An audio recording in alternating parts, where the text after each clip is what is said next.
ये रहे गर्मा गर्म पकौड़े, मैंने फिर से गर्म करवाए। अब मैंने सोचा कि हर संडे देवर जी की वजह से बाबूजी क्यों ठंडा नाश्ता करें। चलो शायद इसी बहाने तुम जीत जाओ। वैसे रूपन भाभी, ठंडा हो या गरम, आपका खाना मुझे बहुत पसंद। हाँ, मेरा मतलब है आपके हाथ का बना खाना। बाबूजी, संडे ब्रेकफास्ट कंपटीशन की शुरुआत आप कीजिए।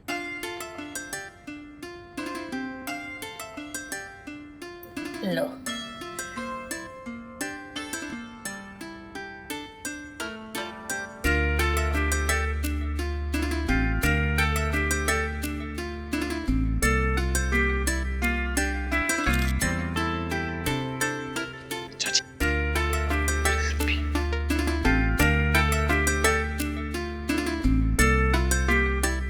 लक्ष्मी, हाँ तुम्हारे पकौड़े में से कच की आवाज नहीं आई?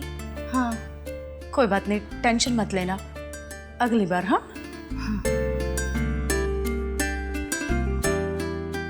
कौन सा दूं? भाई लौकी वाले दो, सबसे अच्छे वही बने, अंदर से नरम और बाहर से कुरकुरे। वाह क्या बात है। वैसे किसने बनाए हैं? लक्ष्मी ने। हाँ बहुत बढ़िया।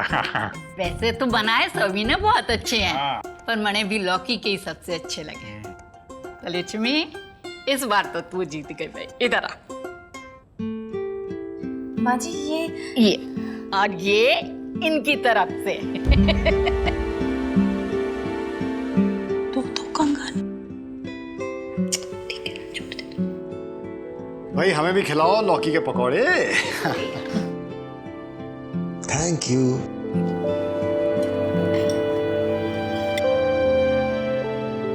भाई रूपन बहू, मेरी और सरोज की हमेशा एक कोशिश रही है कि तीनों भाइयों को घर में बराबर का हिस्सा मिले।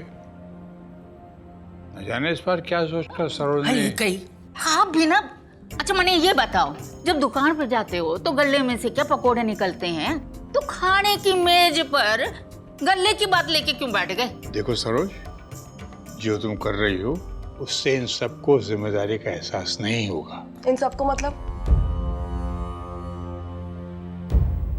बेटा, समझदार को इशारा काफी होता है, और हम में से जो कम जिम्मेदार है उस तक इशारा पहुंच चुका है।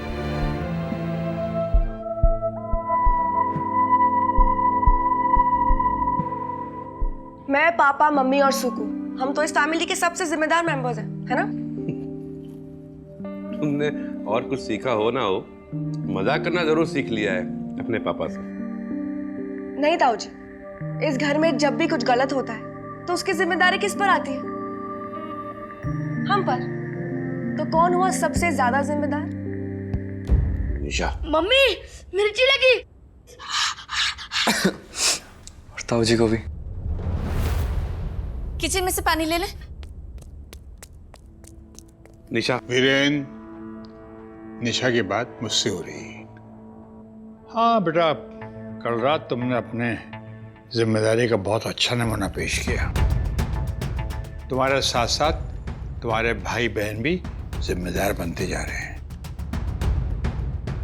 अपनी बर्बादी के जिम्मेदार। कल रात को क्या हुआ था? कल रात को निशु, वो कल रात को हम। भाई हारा हुआ मैच दोबारा देखने में कोई मजा नहीं आता, तो निशा ऐसा क्यों न करे, इन सबको उस मैच के हाईलाइट दिखा दे।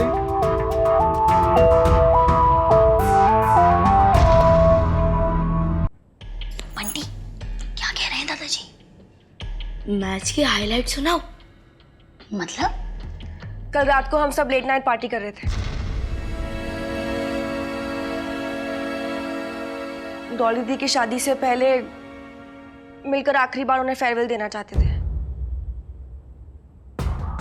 स्टेडियम दर्शकों से खचाखच भरा हुआ था, सारे प्लेयर्स खुश थे। उनका सबसे बड़ा प्लेयर आज रिटायर होने वाला था। 30 ओवर तक अच्छा रन रेट था।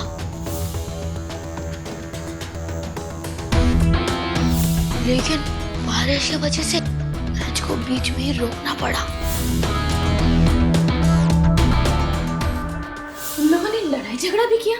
नहीं मम्मी, वो आगे बताओ बेटा, ये मैच तो आखिरी ओवर तक गया था ना? नहीं, वो हमने सोचा कि घर चल के बात करते हैं, लेकिन बारिश के बाद पूरा गेम बदल गया। थर्ड अंपायर खुद फील्ड पे आ गए और उन्होंने प्लेयर्स को छोटे कपड़े पहनने की वजह से डांट लगाई। दिमाग खराब हो गया क्या तुम लोगों का? इतनी रात को? डॉली, तेरी शादी है ना थोड़े दिनों में। और उमेश, तेरी अकल क्या घास चरने गई थी? कीर्ति, शर्म आनी चाहिए तुम्हें बेटा। मम्मी, और ज्वाला, मैंने तुमसे कहा है ना कि कीर्ति कहाँ जाती है, किससे मिलती है, क्या बात करती है, सब मुझे बताना। हाँ, पता है ज्वाला, तू मुझ पे जासूसी करती है। नहीं कीर्ति, मम्मी ज्वाला भी गई थी पार्टी में। क्या?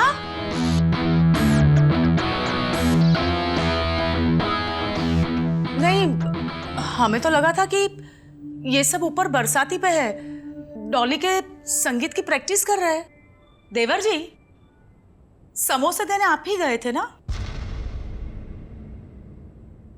तो मतलब रमेश को ये पता था कि ये लोग घर पे नहीं हैं? निशु बेटा, ये मैच तो बड़ा देर से होता जा रहा है और वो सोने पे सुहागे वाली बात जरा बताओ इनको। हमने अपने जॉइंट अकाउंट में से 45,000 रुपए निकाले थे। और निशा ने अपनी स्कूटी बेच दी।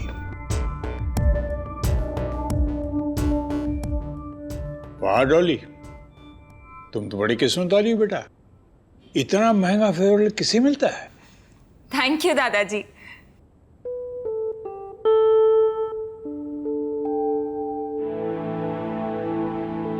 निशु, ऐसी क्या मुसीबत आ गई थी कि तुम्हें अपनी स्कूटी बेचनी पड़ी? अब डांटने से क्या होगा रमेश? अगर बचपन में इन्हें इतनी ढील नहीं दी होती तो आज ये दिन नहीं देखने पड़ते। हाँ, तो हम अपनी गलती मान रहे हैं ना। गलती तो तब मानोगे जब ये बताओगे कि 45,000 रुपए किस पे खर्च किया और क्यों।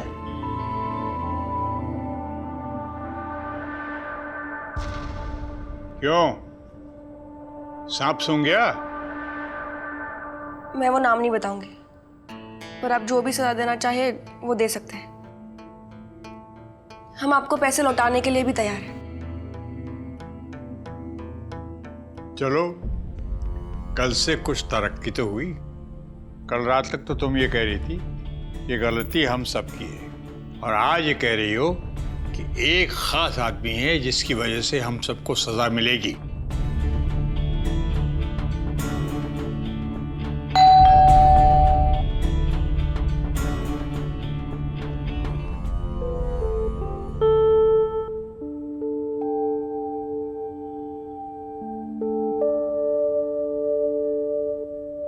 लालचंद जी आए हैं। डॉली दी, आपका लहंगा आ गया।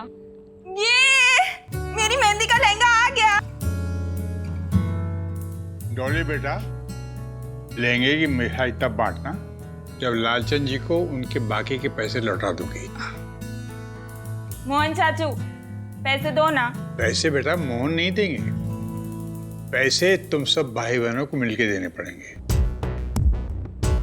25,000 रुपए। जब तक ये पैसे लालचंद जी को नहीं पहुंचेंगे वो लहंगा नहीं देंगे।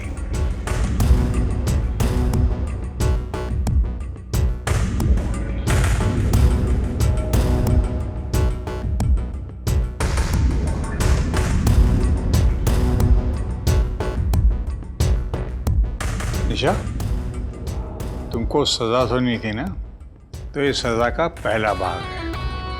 आने वाले हफ्तों में तुम्हें ऐसी कई सजाएं मिलेंगी। बहू, ये लोग दिन भर टीवी में क्या देखते रहते हैं? Reality show. अच्छा, रियलिटी शो। तो समझ लो ये भी एक रियलिटी शो है। मैं तुम्हें टास्क दूंगा, अब देखना ये है कि तुम लोग जीतते हो या मैं।